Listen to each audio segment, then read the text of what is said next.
I felt for a long time, and a lot of the guys at Vigil felt like there was this sort of loss of like just the classic adventure game.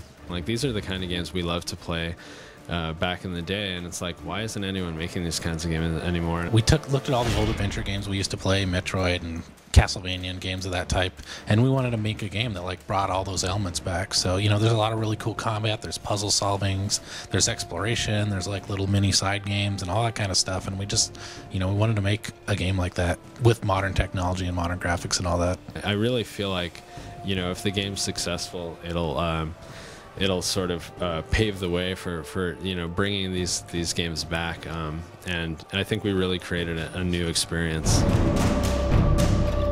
One of the big things we had to keep in mind was just that the experience always needs to be fresh.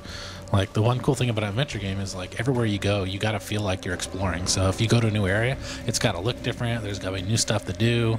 And so the game always has to deliver on that front. Like, the player always has new abilities to unlock. Right up to the last hour of the game, we're giving you new stuff to play with as a player. And it's like, it really never stagnates. It's constantly growing and expanding. When we set out to make the world, obviously we wanted it to be open enough that you felt like exploring mattered. You know, if it's linear, then there's no exploration, right? Because once you've gone through an area, you can't go back. What are you exploring? As you play through the game, you kind of unlock more and more of the world. In addition, you can go back to the areas you've been in and explore, and every time you get a new tool, a new item, like, the world just gets a little bit that much bigger and that much bigger, to the point at the end of the game, you have free reign of the entire game world. You have War's full arsenal, and you can go back and you can hunt for secrets, or you can just play through the story. You really can do whatever you want. Those who destroyed the Earth have claimed it as their own.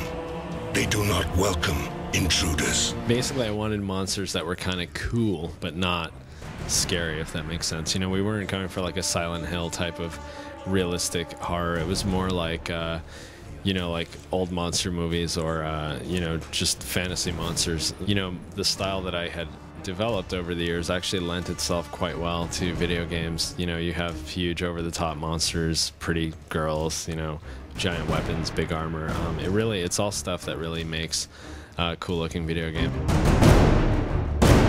War advances a lot throughout the game. He advances through his abilities. As you collect souls, you can upgrade a lot of his powers. His weapons upgrade through not only through leveling up, but you can also add enhancements to them that actually change their properties. Every gear item in the game that is used for puzzle use also has a combat use to it. And of course, when he builds enough chaos, he has a chaos form he can go into, which physically changes War's form, and he becomes just this creature of pure chaos and rage, and it's really fun to do that. And, you know, there is a set of armor that you can acquire throughout the game as well that completely changes War's overall look. I don't think we've shown it yet, but it's definitely something that careful gamers will want to discover and unlock. It's big enough that, you know, in one playthrough, you're not going to do it all. Like, you would have to play through multiple times to really use all the different weapons at his disposal.